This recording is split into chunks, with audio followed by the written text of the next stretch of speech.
hello, hello, hello. Oops, I have to turn this off real quick. Give me a second, guys. I don't know. The end of this book put me in this mood. Can you guys hear the music? Very pensive.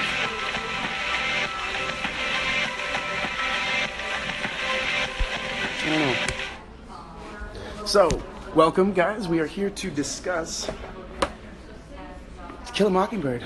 The end of it. What do you guys think? What a powerful book, am I right? I'm blown away. I'm blown away. Can you guys hear me right now?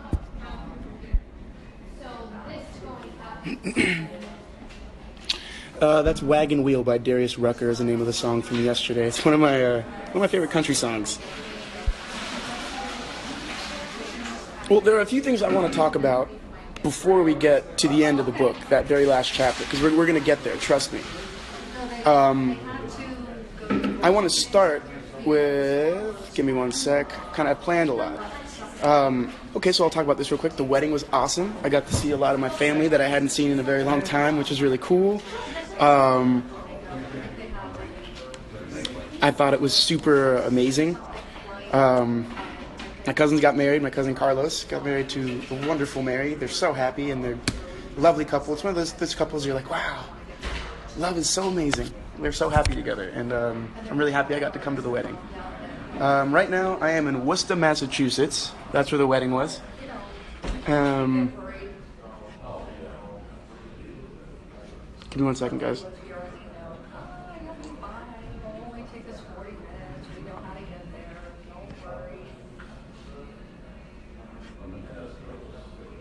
All right, cool. Oh yeah, I don't know if you guys know me, but I am someone that, let's wish them all the blessings. Right now, they're going to be on their way to their honeymoon. It's really so happy. Oh, and congratulations to your Malik Kauai. Congratulations to your cousin too. It's been quite a wonderful thing. Now, I'm in the lobby of a hotel, so if it gets really loud, I'm sorry. I'll do my best to speak appropriately, loud enough anyway. Favorite song from the wedding was Suavemente. I love when they play that song at weddings. Suavemente, besame, te quiero sentir tus labios, besame otra vez. Song's awesome. I'm in Worcester right now, but then I go back to Boston before I fly back to Toronto because I have work tomorrow. So, I don't know, I didn't ask them. Oh, thank you. This is my hat that I wear pretty much every day. So, we're going to talk about To Kill a Mockingbird now. And I first want to talk about the article that some of you guys shared with me on Twitter about the Biloxi County School District in Mississippi that banned the book from 8th grade classes for making people uncomfortable. I have a couple of quotes I want to read to you from people that I really respect. I think you guys might know a couple of them. And I want you guys to just listen real quick. So, the article is really sad. I completely agree with Hey Nibs. I love that name. Article is pretty sad because that's exactly what the book is supposed to do, and you're right. So I'm going to read a quote to you by one of our authors that we've read together, Kurt Vonnegut, and it says, "I hate it that Americans are taught to fear some books and some ideas as though they were diseases." And I agree. There's another quote by Pete Hauptman. It says, "Yes, books are dangerous. They should be dangerous. They contain ideas." Any of you guys ever seen the movie V for Vendetta? There's an amazing quote by the main guy where he says, you can never crush an idea. You can never, I'm sorry I'm paraphrasing, but it's something about how an idea is all you have. And that speaks to something that my grandfather felt. And he told me on his deathbed, unfortunately. He said, "Alberto, I'm going to tell you two things. First, who you are." This is wisdom from my grandfather before he passed away. The last thing he ever said to me. So I hope some of you guys listen. It's who you are and what you do is all you have. Your integrity makes you who you are. And the minute that's gone, you're no one. Wow. I was like, this guy is on his deathbed and he was able to give me that much wisdom. And then he said the second one, which is something that I think about every single day. One of the reasons why I started this book club for us. One of the reasons why I feel it's important to pass on information and to inspire people to want to learn and to read and to look for more answers. And it's And Alberto, learn everything you can. Because what you put in between your ears, no one can take from you. Just like an idea. Just like hope. So I have that example from my grandfather. And then now we're reading these books, and it's amazing. I'm going to read you guys one more quote. And it's from one of my favorite presidents. And it says, if this nation is to be wise as well as strong, if we are to achieve our destiny, then we need more new ideas from more wise men reading more good books in more public libraries. These libraries should be open to all, except the censor. We must know all the facts and hear all the alternatives and listen to all the criticisms. Let us welcome controversial books and controversial authors, for the Bill of Rights is the guardian of our security as well as our liberty. That was John F. Kennedy, who now has John F. Kennedy's Presidential Library in Boston. And I completely agree with him 100%. So I want to read that. I wanted to start our live in that mindset, and I wanted to start with us thinking in that direction. Ideas that challenge the status quo in a good way should be encouraged and cherished, even if it makes people uncomfortable. I think ideas should be, even things that don't challenge, that, ideas are important.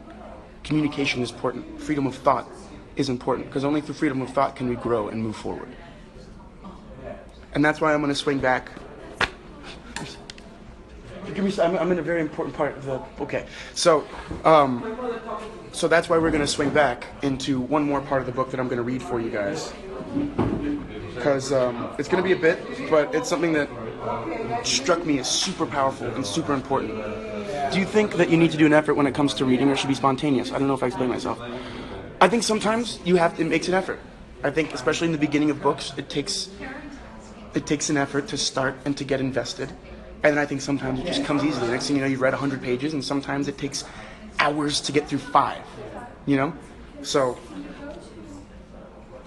now I'm going to find that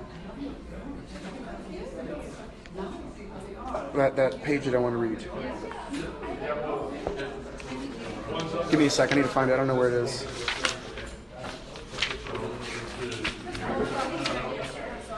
You just got instruments?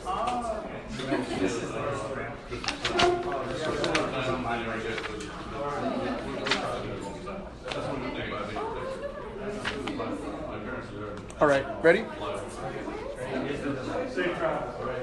So,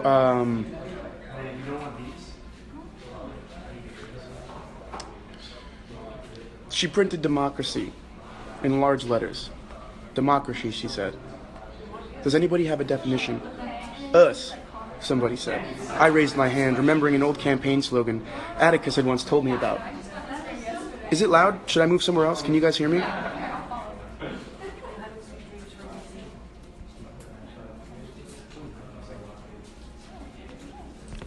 Am I paused? Can you guys hear me? Is this okay?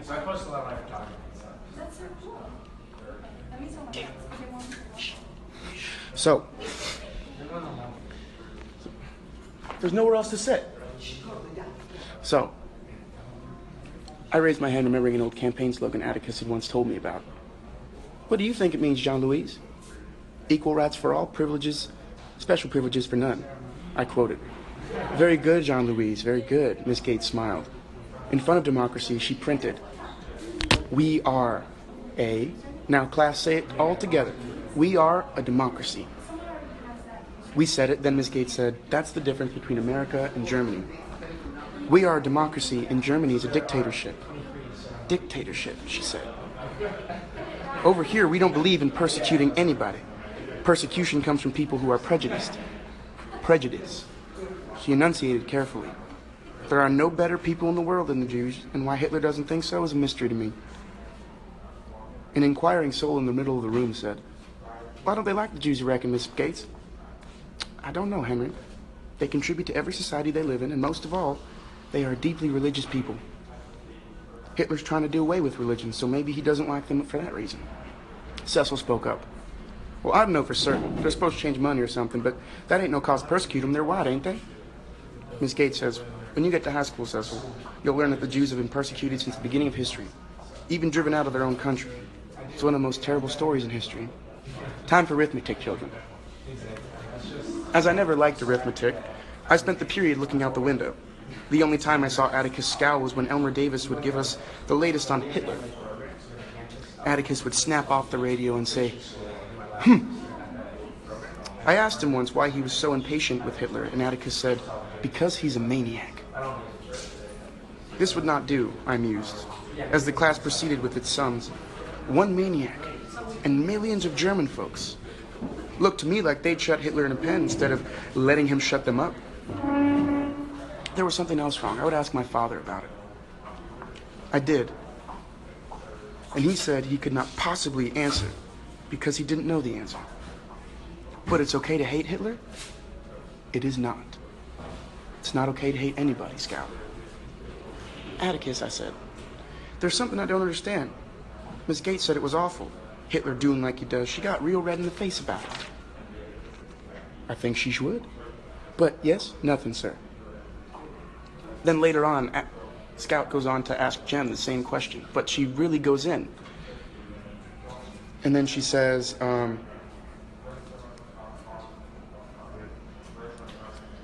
she went on today about how bad it was him treating the Jews like that, Jem. It's not right to persecute anybody, is it? I mean, even have thoughts about anybody, even, is it? Gracious no, Scout. What's eating you?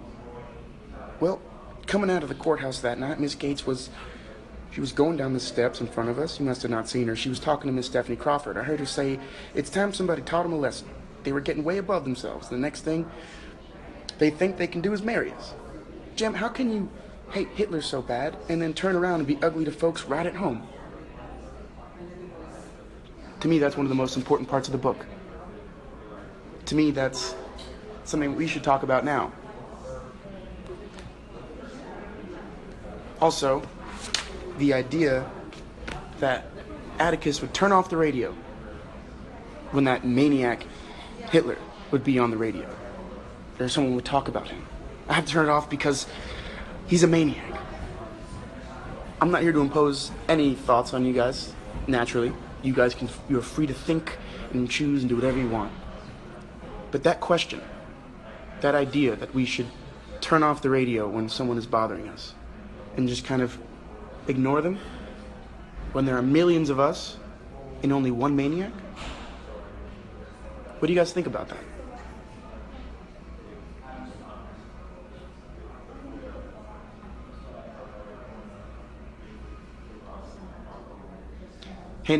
And that's something I think is important, because the idea that Jean-Louise, as a little girl, was able to recognize was, wait, there are millions of people. There are millions of people and only one man, and he's shutting them up? That's not the way it should work. And that's what democracy is. That's what the power we have as Americans is. That's what the power I think we have as people, and why ideas and books are important, why we read books like this, so that these ideas that were prevalent and being written about in 1935 but being published in 1960 and are so important in 2017. That's why.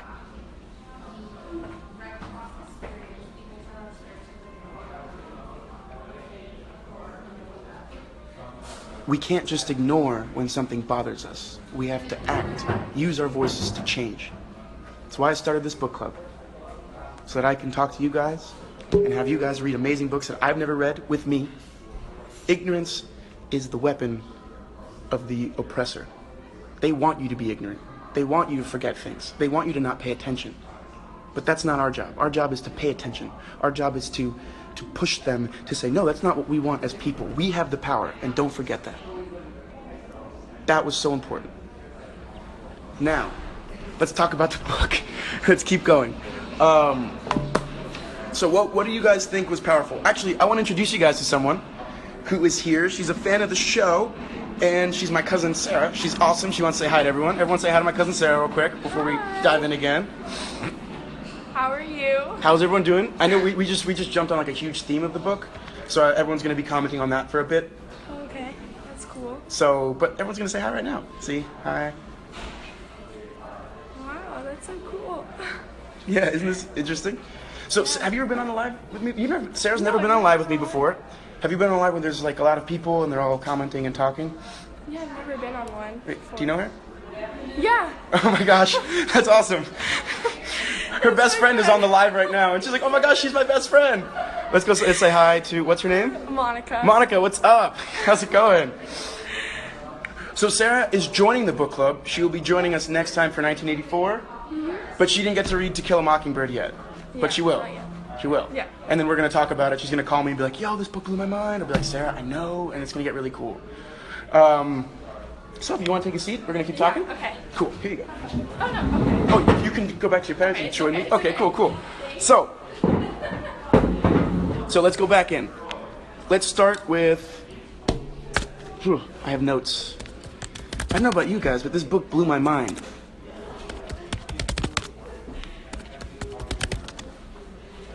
Okay, and here we go.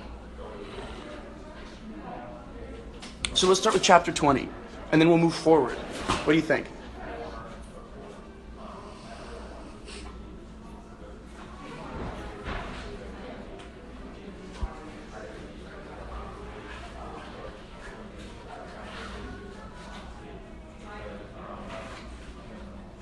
Aaron, I think that's important in a book. Some parts, I wouldn't say dry, they're just beginning the build. Because there's something about these last 10 chapters that I felt whilst I was reading, and that was that there was definitely a build of tension that Harper Lee had built into those last 2 chapters, or 3 chapters, And I think it was very much punctuated, her admitting that she had been building this tension, when at the end of, I think, chapter 28, or 29, when Scout says, this would be our longest journey together. When I read that, I was like, what the hell is about to happen? Because, we'll get there. So, with chapter 20 and 22, why was Mr. Dolphus Raymond an important character? But the Niner Girl, the first half is a slow burn buildup, but it's so important because of the themes that it all ties in at the end. We'll talk about that when we get to talking about the last few chapters. What do I think of Raymond? I thought he was a very interesting character because he was one of the people that didn't follow the rules of his society. Didn't want to. He actively chose against that. He preferred black people to white people in his town. And he let people think he was a crazy drunk because that's how they had to say, well, the only person that would actually feel that way has to be bad or has to have something that's making him think that way. And Mr. Dolphus Raymond is just like, nope, it's only Coca-Cola in this bag. I choose to live this way. And he's almost like a joke with that because people are like, oh, Raymond, this and this and this, and the kids are afraid of him and this, but you realize that he presents a very interesting contradiction. He prefers blacks, but he never explains why. Just like the white people never say why they prefer whites. They just do. So he's someone that I think is meant to bring that theme out, to be like, now let's just like call out that hypocrisy there and be like, you guys can never explain why. I can never explain why. I just do. It's almost weird. And yeah, Moral Malik, he's breaking the norms. And people that break the norms are meant to make you think.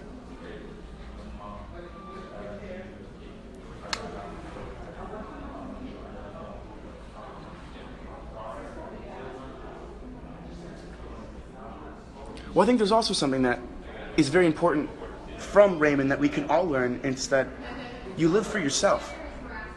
The only person, and then that's something that Atticus says in the beginning of the book when he's talking to Scout about why he does what he does, why he decided to take on the case of Tom Robinson, and he says, because Scout, I couldn't go to church. I couldn't walk around and wear this face if I didn't do what was morally right. And he brings it in again at the end of the book, after the whole thing happens with, Scout and Jem being attacked. He's like, I can't tell them something else at home and act a different way on the street. That's not who I am. I live for myself. I don't live for the opinions of the town. I don't live for the opinions of other people. I live so that every morning I can wake up and look at Atticus Finch in the mirror and say, you are a good man. And that's not the easiest way to live. The easiest way to live would be to let other people tell you what to do and make other people happy, but that's not what we're here for. We're here to live our own lives. And I think that's such a big theme that Raymond kind of hits on without really, I don't know if, I feel like that's one of the reasons why his character was so important. I think he shows as long as you're living your life not doing anything wrong or harming anyone, you shouldn't care what people think. Absolutely. And yet everyone still respects Atticus. Atticus is good. Thank you, Bianca. Why though? Because to have that moral sense of integrity and truth to yourself is one of, I think, the best qualities a person can have. And that's why everyone still respects him. So don't forget that, guys. When you're doing something you love, or you're being the person you want to be, and there are people saying it's not cool, or it's weird, whatever. They're saying that because you're breaking the norms that they're comfortable with. And there's a hint of jealousy saying, how do they have the strength to do what I can't? And that goes back to the quote that Atticus says, where he's like, when someone calls you a bad name, never get upset. It just shows you how poor they are. And to me, nothing's more upsetting than someone that doesn't have confidence in themselves.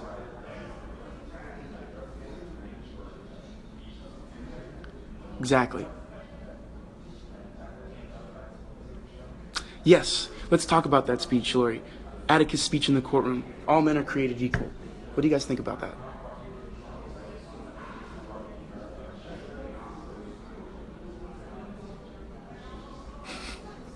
Deep. People are going to think what they want. Think no matter how you act. So make yourself happy and be a good person. How you want to be treated. That's so right. Malakawai, you're killing it today. Wait, your sister-in-law called you stupid for being a feminist? That's... Your sister-in-law called you that? Why? Let's just break this really quickly. I'm going to speak... These are my opinions on feminism. Anyone in this world that thinks that people should be treated the same, people should be treated with respect, people should be compensated fairly for what they want, and fairly for what they do, regardless of race, sexual identity, gender. Anytime you believe in equality, all men are created equal, you're a feminist. Sorry if that shocks some people, but it's true. Feminism has this weird negative connotation because of the prefix feminine. They think it means putting women over men, but that's actually misandry. So they have a false understanding of what that means. No, I don't want to force quit anything. So, oh, Hannah, you killed it. Hannah Faye, is that Faye? I'm sorry for pronouncing it wrong, but babies are born innocent. It's the whole notion of nature versus nurture. And where do you see that? You see that perfectly exhibited in the courtroom with Scout not understanding, and then you see it at the end of the book. Oh, Jordan, what's up, my man? How are you, bro? You see at the end of the book, Scout grows up a little bit. You see it with Dill, who still has the innocence in him that gets upset that people can treat another person the way that the prosecution was treating Tom Robinson. A man. Not a black person, a man.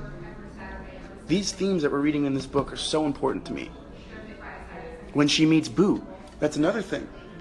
Everyone in the neighborhood had treated Boo as this mythical creature, literally Boo, a ghost.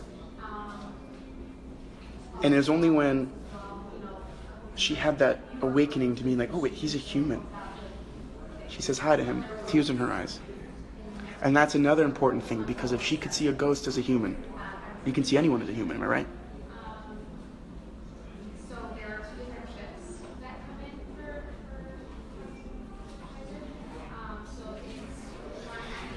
And that's something that Miss Serig, but then Raymond says that Dill will outgrow his feelings. I don't think that's accurate. I think that's the way adults, you'll outgrow those feelings. You'll never outgrow those feelings. You'll outgrow the way you act on them. You know, this is something I have problems with because I'm a very emotional person. But the older you get, you realize that you can't just yell when you're angry. You have to do the things in the right way, and Atticus is very good at that. Do you think Atticus wanted to get chewing tobacco spit in his face by Mr. Ewell? No. But he knows that this man's not angry at him, he's angry at himself. And he's lost, and he's afraid, and he needs to put it out on someone. Now, was Atticus accurate about the depths of this anger? No. And that's why the end of the book happened. But there's a truth in Atticus realizing that. Just being like, I wish he wouldn't chew tobacco. Love that. He will outgrow crying about his feelings. That's exactly it. But his feelings will still be there. And that's something I've heard from adults that I want you guys to constantly question. I asked someone like a couple years ago, I was like, why don't people change? Why can't the world be a better place? Because I asked you guys, I asked them, I was like, you guys say the world has always been like this. Why won't it move forward? And they said, well, that's just the world is. I'm like, that's wrong. We can change the world. It just takes a little more work. So don't forget that. Nothing's ever stuck.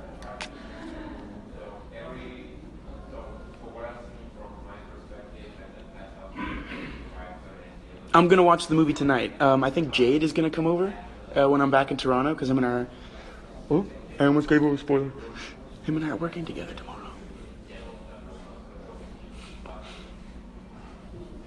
I don't know what the Meliorn and Simon ship name is, but we have scenes tomorrow together, so he's coming over tonight. We're going to hang out. I'm probably going to watch the movie. But you can hear that from me. So, now we're going to move on to the next couple chapters. Oh, no, I wrote everything on Chrome, and now my Chrome is force quitting. I'm sorry, guys, I have to open it back up.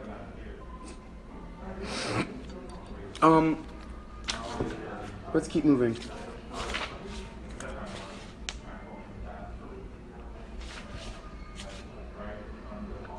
All right, there's something that was one of my favorite quotes in the book. It's in chapter 27, and it's when, for the first time, Scout is allowed and actually does sit with the women of Maycomb. That's, to me, the first time you see her adopt that role of the lady that she's supposed to have. And then she does it later on. And then I think that's the first time she starts to see power in that role. The minute she decides to don it herself, which I think is cool. She's not forced to accept it. She decides, well, if Aunt Alexandra can be a lady right now, so can I.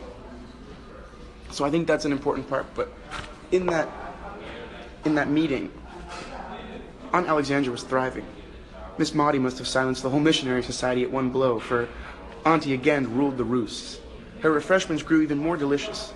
I learned more about the poor Brunas' social life from listening to Miss Merriweather. They had so little sense of family that the whole tribe was one big family. A child had as many fathers as there were men in the community, and as many mothers as there were women. What do you guys think about that? I want to pose that question to you and say, how interesting would society be if every man and woman treated everyone as if they were their child, and every child treated everyone as if they were their mother and father? She makes that sound like a bad thing.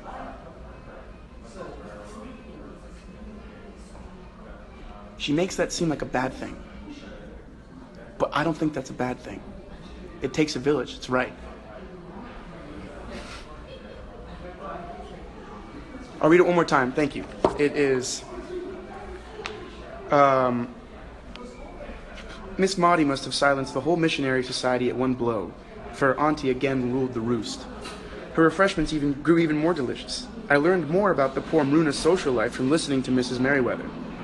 They had so little sense of family that the whole tribe was one big family. A child had as many fathers as there were men in the community, and as many mothers as there were women. To me, I was like, imagine if we lived like that. Imagine if every single person here lived as if every person they talked to was their child or their wife. They treated them like true family. Imagine how the world could grow if every child treated every adult they met as their parents. There'd be a lot more understanding. People would walk around in other people's shoes a lot more. And I think that'd be very interesting. So I thought that was a really cool quote that I really wanted to talk about. And then, yes, now we'll talk about that effect on Scout. Because I think that's something that we don't understand as kids, is the reason why our parents do the things they do until you start to get older and you start to realize more about society. And that was the first moment that Scout, I think, realized that. That Scout was like, oh, there's an importance in playing this role. There's a power in it. And there's the mutual respect. Thank you, Amanda Kinderak. I don't know I'm sorry if I pronounced your handle wrong, but yeah.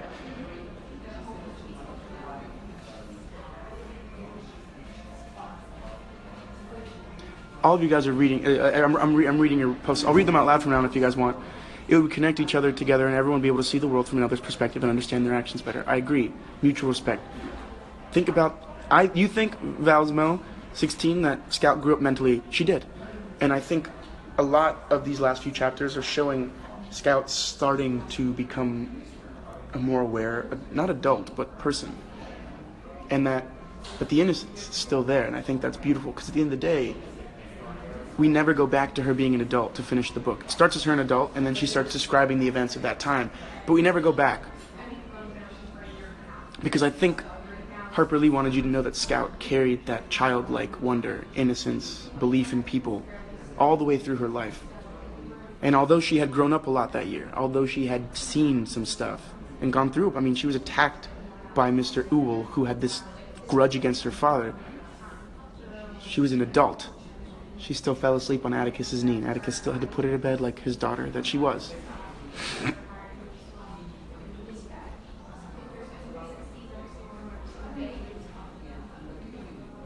See, I haven't read Go Set a Watchman yet, and I'm excited. But in this book, we're only going to discuss this book right now, and you never see her as an adult again. What did you think about what happened to Jem at the end? What do you think? You know, I don't know. That's of course, as a former athlete, I know that injuries like that freak you out when you're young. Because when you worry about, especially if you feel as though you can do something more than just play in high school or something, it scares you. And I think there's something cool about the doctor being like, boys that age bounce. I think everyone that age bounces back. So I'm not too worried about Scout. And I'm wondering if it's the same arm that he broke in the beginning. Oh, that was the elbow. Oh, wow. I'm sorry, I just made a connection. That was when he broke his elbow. I'm going to reread the first page. Someone, Niner Girl, I think, asked me to do it earlier. I'll reread it with you guys. When he was nearly 13, my brother Jem got his arm badly broken at the elbow. When it healed, and Jem's fears of never being able to play football were assuaged, he was seldom self-conscious about his injury. His left arm was somewhat shorter than his right. When he stood or walked, the back of his hand was at right angles to his body, and his thumb parallel to his thigh. He couldn't have cared less, so long as he could pass and punt. When enough years had gone by to enable us to look back on them, we sometimes discussed the events leading up to this accident. I maintain that the Ewells started it all, but Jem, who was 4 years my senior, said it started long before that. He said it began the summer Dill came to us, when Dill first gave us the idea of making Boo Radley come out. I said if he wanted to take a broad view of the thing, it really began with Andrew Jackson. And then she goes farther back. But making Boo Radley come out, because that was the minute that they started their connection with Boo Radley, which eventually saved her. How cool is that? And yes, that's why reading is the key. Maybe if this book club keeps going, in like 5 years, we'll reread all of these books again together. So we can be like, whoa, we read these books 5 years ago, let's read them now. I think that'd be super cool. Hopefully we can keep this book club going. Hopefully it stays interesting for people. But yeah. You know what about Gaia? What if we do discuss the difference between the book and the movie? I'm going to watch the movie first, and then we'll talk about it. Maybe I'll tweet about it, be like, let's do a movie discussion. But I think that's something that could be interesting. So let's keep moving forward, yes? And I would love to do an audiobook. Please tell everyone, post it places. I would love to do audiobooks. It's one of my dreams. Okay, so it was the end of chapter 27. After that, he figured out that Calpurnia couldn't take him and all that, Jem said he would take me. Thus began our longest journey together. And then I think the next 3 chapters are all built until that moment. It's amazing. Let's talk about the death of Tom Robinson real quick. What do you guys think about that? What are we at by time-wise? Because I want to talk about the next book. Oh, we have wow, that was moving fast. We only have like 20 minutes. No, Anna Schaub, we're not going to compare the movie and the book. We're going to talk about the differences and the similarities. We're going to talk about things they talked about and be like, oh, in the book they talked about it this way. I wish they'd done it in the movie. Or be like, I really loved in the movie when they did this. You can't compare books and movies. It's a different medium. It's a different form of storytelling. They have their place. Just like TV has its place. Just like theater has its place. Just like magazines have their place. Storytelling is a giant circle. And every piece of the puzzle has its place. And it all centers around the original form of storytelling, which is the oratory. The spoken story. The original actors. I know. I didn't expect that either, Aaron Ray. That to me, that was like, I thought something bad was going to happen to him later. I didn't know that, because in my mind, I knew something crazy was going to happen at the end of the book. So I was like, if that wasn't the crazy thing, what was? But I think there's a truth in the way he died. Maybe upset too, but there's a truth in his lack of faith, which Atticus never lost. Although there's that moment when he said, Alexandra said that he did lose his hope. I don't think he ever did, because he was still fighting for him. And he said, I can't tell you for sure, but you should. But what killed Tom Robinson? Yeah, it was a gun and a bullet, but it was a loss of hope. I think that's one of the most important things.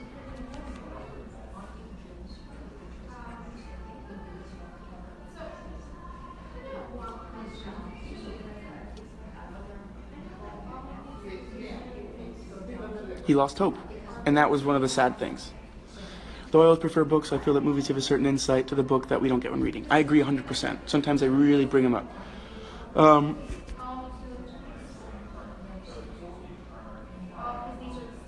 He had accepted his fate instead of trusting Atticus a little bit more. But Miss Maudie did make a very good point that I thought was cool. And she was like, no, I know you think nothing happened, but Atticus is the only man that could keep a jury out on a case like this for that long. Oh, Katya Diaz 22, do I think that Boo kills Ewell? Boo did kill Ewell. In the discussion with Mr. Tate and the sheriff and Atticus, when he's going through his whole moral dilemma of saying, I can't have my kids know that I tried to cover something up because then I become just like everyone else. Mr. Tate's like, no. Look at this switchblade. This is the knife that I took off Bob Ewell at the thing because I knew he was drunk and he was going to do something stupid. He never had a knife when he went to attack them. I think he was going to do something much worse. It was Boo. It was a kitchen knife. Why would Bob Ewell have a kitchen knife when Boo came from the house? Boo killed Bob Ewell because he was attacking those kids. And to put the type of celebrity on Boo that would have done, for them to say, you killed Bob Ewell, thank you for taking care of those kids, it would have been like killing a mockingbird, taking someone out of what they normally know. And that's what he was saying, Mr. Tate, when he's like, no, he fell on his knife. And that's why Atticus was like, Scout, is that good enough for you? Because I don't want you to I don't want to lose you. I don't want you to think that I'm not the man that I've always been. And she goes, no, Dad, doing that to Boo would be killing a mockingbird. And I think that's an understanding that I think we'll talk about later on when we get into different books, but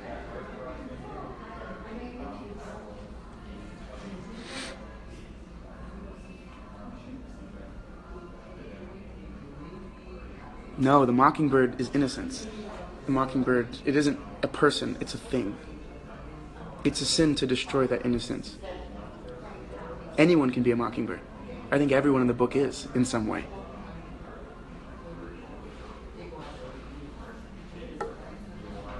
I think even Ewell was a mockingbird in his own way.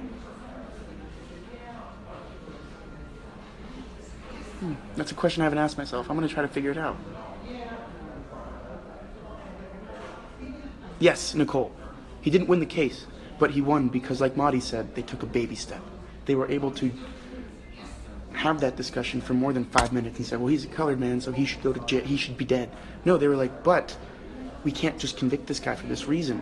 You know, there was a 2-hour discussion with something that was, I mean, especially at that time, if you guys have done a little bit of research about that period of time and what was happening in the country and what was happening with, there was still a huge racial divide. There still is, as we can see, and that's why this book is still very important.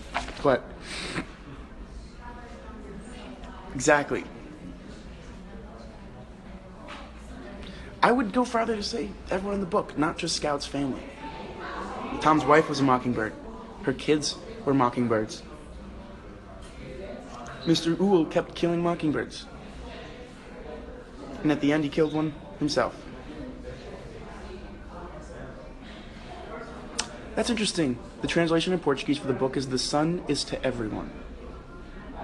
Maybe like "sun is for everyone"?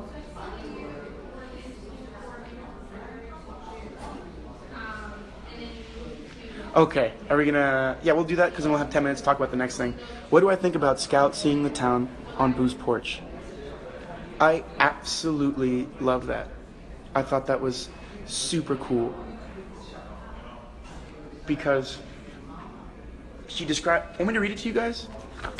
That last page. It's about a page where she says that.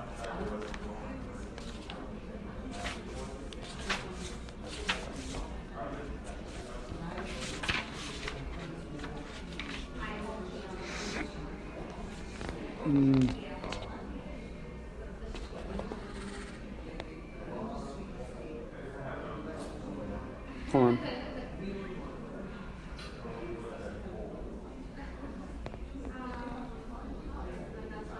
Okay. I'm going to read this last page. Ready? I turned to go home. I had never seen our neighborhood from this angle. There was Miss Maudie's, Miss Stephanie's, there was our house. I could see the porch swing. Miss Rachel's house was beyond us, plainly visible.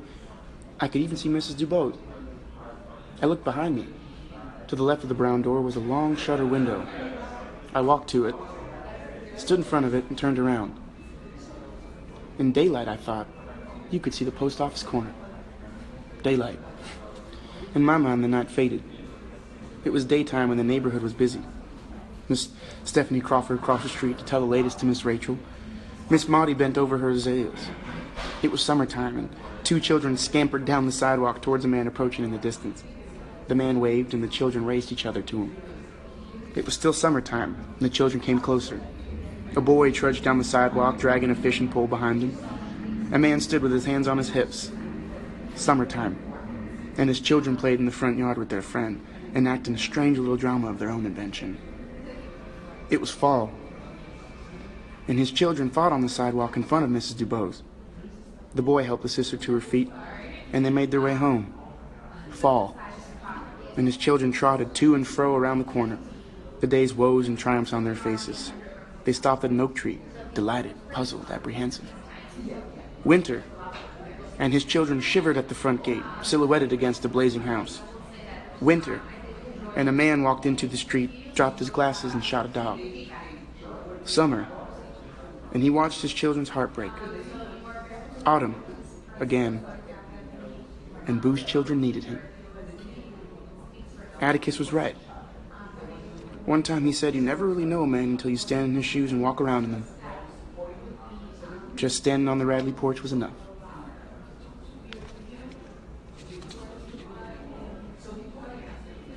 I think that last line is what's important. The page, they break down the whole book, but from this window perspective of Boo. And he felt a closeness to that family. It was his neighborhood. They were his mockingbirds that he was taking care of. And all she had to do was stand on the porch. She didn't even have to get in his skin and walk around in it. All she had to do was stand on the porch. What do you guys think about that? Sometimes it takes just that 2 extra steps.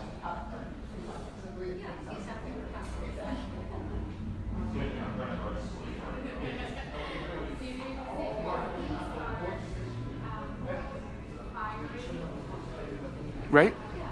So I think that's why a lot of people should read this book. For that one line. Just standing on the Radley porch was enough. You don't have to do too much. You just have to take a step back and stand on the porch. Exactly. The changing of the seasons is able to represent the growth of Scout, and I think the children and the neighborhood. Don't forget, like, the changing of seasons is the world changing.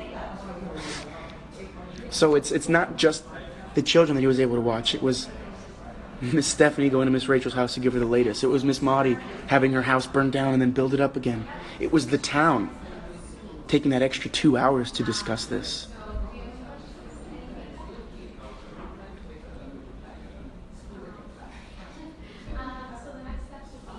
So I think that's why that was so important.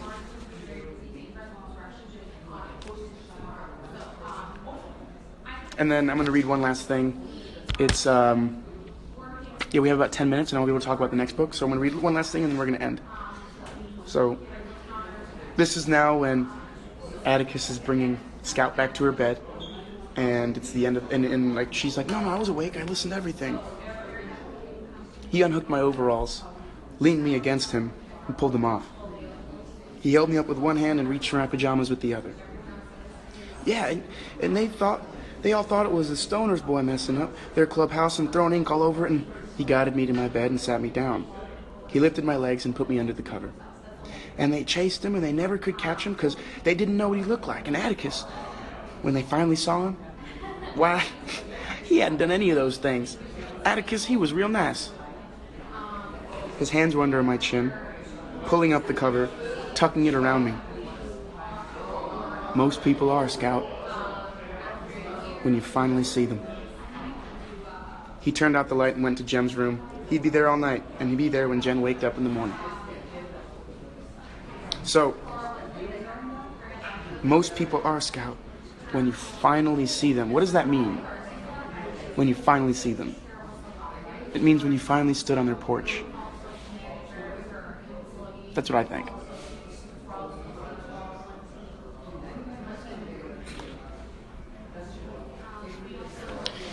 Sierra J. Young, my students will always be my children. I'm only a part of their life for a year, but they are mine for life. Boo loved them all, even though they were all scared of him. So, I love that you're a teacher, and I love that you feel that way because, like, thank you for doing what you do. Because the impact that a good teacher has on a child's life, I don't think you know how grateful I am for the teachers I had, and I am grateful that there are teachers like you out there. So thank you. So last thoughts on the book. It's done. Book number 2, down. What do you guys think?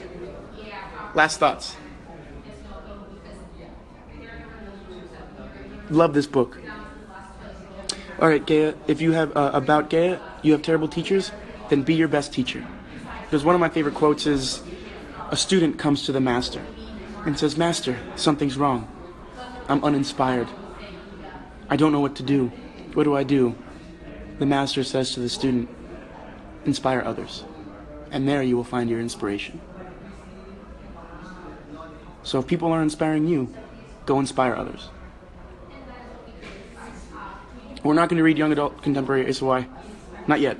So don't worry about it. That's maybe for next year. We have a bunch of books coming. I agree. Everyone should read this at least once. I'm going to send one to the president's house. I'm going to send a couple copies. I'm going to write on the inside book, be like, Mr. President, you should read this book. You should probably read more books. You should probably learn to read. Let me know what you think. Alberto Rosende. All right, guys. So that's what I'll end. We have 7 minutes left. So let's talk about the next book, which my cousin Sarah, who's sitting over there, will be joining us for. Let's say hi to Sarah one more time. Hey! So, our next book is 1984 by George Orwell. Now, 1984, I've never read. I've only heard about it. Actually, we should all do something. We should all send copies of To Kill a Mockingbird to the president's house. That'd be funny. That'd be awesome. I'm gonna think about that. But we have 5 minutes, and I don't want this to start counting down before we talk about the next book. So maybe tonight, when I'm hanging out with Jade, we might do a live. Maybe tomorrow, I might do it in the morning to talk about, because I haven't looked at the book. I don't know how long it is. I don't know how we're gonna break it up. But take the night off. Be happy we finished another book. Great accomplishment. And let's move forward. So we'll start reading tomorrow. I'm assuming we're going to stick to our MO, our modus operandi, our method of operation. We're reading about 100 pages a week. So think that. I think Alice Adventureland, use my powers for good and not mischief. I think sending someone a really good book is definitely a power for good, right? It's not mischievous. Sometimes mischievous is good. So, I will do my best to tweet the timeline. I'm going to look at it when I get home because I don't have that book with me. I'm traveling, so I don't carry too many books. Actually, there's a quote that Mommy, can I have your phone real quick? Yes, I just need to go on your Instagram really quickly. I need to look up a quote. There's one quote that I want to read. Mom, I think you should listen to this one too. It's really interesting. Okay. Oh, do you guys want to say hi to my mom? She looks so pretty right now. Hi, guys. So, it's a quote from an Instagram that I follow, because they always post really interesting quotes from actors and artists and creative people that make you think. And the quote's by George Carlin, he's now deceased, but he's a really funny comedian, spoke a lot about politics and stuff. Because a lot of people complain about politicians. I did myself until I read this quote. I'm like, that's interesting. He goes, now there's one thing you might have noticed I don't complain about. Politicians. Everyone complains about politicians. Everyone says they suck. Well, where do people think these politicians come from? They don't fall out of the sky. They don't pass through a membrane from another reality. They come from American parents, American families, American homes, American schools, American churches, American businesses, American universities, and they're elected by American citizens. This is the best we can do, folks. This is what we have to offer. It's what our system produces. Garbage in, garbage out. If you have selfish, ignorant citizens, you're going to get selfish, ignorant leaders. Then he talks about term limits. They're not going to do any good. You're just going to end up with a brand new bunch of selfish, ignorant Americans. So maybe it's not the politicians who suck. Maybe there's something else around here. Very nice. And I think that's a very important thing with the theme of this book, with the themes of why books should never be banned. We have the power to change the world. Don't let anyone tell you any different. And we can complain, which is super easy to do. Complain about politicians, complain about the problems we have, or we can actively make the choice to live a better life and make the world a better place one person at a time. And if we all do it, there's 270 of you guys right on my live right now, 260. That's 400, that's 520 people, just if you were nice to one person, each of us. So, that's something I want us to think about. Thank you for your phone, Mommy. So yes, the next book. Hey, Pops! Pops is on the live. He said, Mommy looks great. Proud of you. Love you, Pop. Wish you could be here. Banning books never does anything because it never does anything good, because I'll tell you something. Humans are creatures of curiosity. It's kind of why I love my cat. Cats are extremely curious, and I'm fascinated by curiosity. I actually had a teacher describe to me that talent isn't anything but an extreme sense of curiosity. Talented people are extremely curious. So that curiosity leads us to find those ideas that people are hiding from us. So it's one of those things. You can never hide ideas from people. We'll always try to find them. So yes. Oh, we have 2 minutes. Guys, we did really well. We talked about the book. We got through the last 10 chapters. And now we have 2 minutes left. So any questions?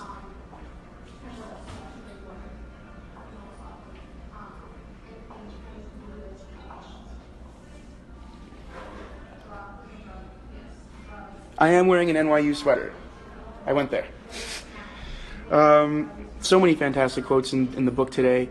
I'm not allowed to cut my hair because Simon has this long hair. Sorry, Gloria Nessa. Also, I like my hair really long and crazy, so. Like I said in our lives, I like my hair long. Hey, we didn't get cut off this time. You know, Nick String's Milk and Honey, I reread parts of it, and I don't know if I feel completely comfortable discussing a lot of it. As a man, especially. So I'm going to talk to a couple of my friends that are that have read it or that read it and see if they get more insight. It's something that I have to read a few times to feel if I could have a conversation about it. I hope you understand that, because it's heavy, and I don't want to. I don't know. You know what I mean? Where can I get the book? Salty to Dario. I think I've tweeted a couple links to the books in different languages. I'll look through. Anyone that has the PDF links for 1984, if you could just tweet them to me, and I'll retweet them. As always, guys, look through my past tweets and retweets and stuff. A lot of them are whatever I'm retweeting, but some of them are about the book club, and they're different PDFs and stuff for the books so that we can all really read it online and whatever.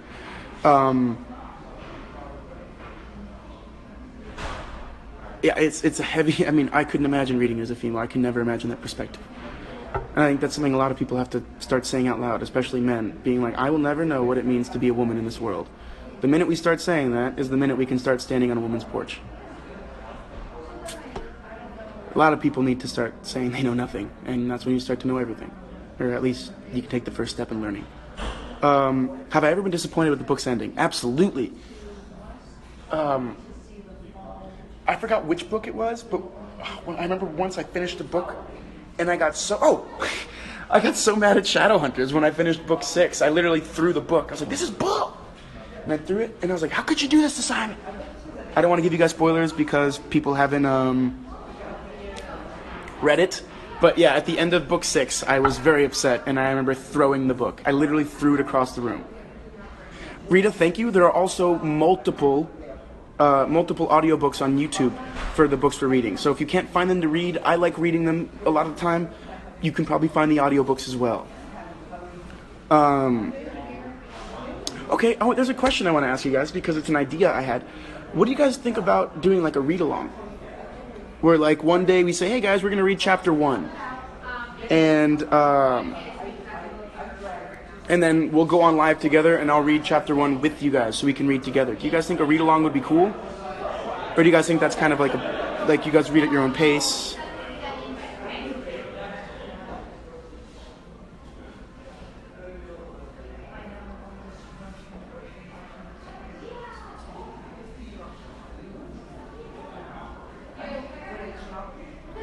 Ah, see, that's the thing, Nick Strings. I don't know if we want to discuss immediately. I think we just want to read along and be like, all right, that was chapter 1. Thanks for starting this next book with me. Maybe we can do that. We'll still read chapter 1 of every book together, just so we all start the journey at the same time. And then we'll go forward. I'll keep thinking about it. I'll see if it works. Ah, we do read in different languages. That's a thing. Ooh, Shadow Queen, I can't tell you. Just know that I was upset. I don't want to discuss. I just want to read because I want to save our discussions for when everyone's present, for when everyone has read them, or because everyone reads at their own pace. Maybe they can't be there. So I think it'd be unfair to discuss. You know what I mean? So maybe not. We'll talk about it. We'll think about it a little bit more. But for the most part, we're starting to read tomorrow. Thank you, Deflect Runes. Yes, Salsik, I can't wait to be in Milan and Paris. I'm so excited they invited me. I'm so excited to go back. I love Milan. I've been to Paris once, a long time ago, so we'll see. All right, guys, there's 2 minutes left, so we know that I normally get cut off. So this time, I'm going to say goodbye. So goodbye. Tonight or tomorrow, I'll tweet out a timeline for the next book. I will talk to Jade and see maybe we'll do a live when he comes over. It might be kind of late, so we might not. I'll talk to people, see if a read-along's a good idea, and we'll talk about that on Monday. Keep reading, keep exploring, keep learning, keep growing, keep being the amazing people you are.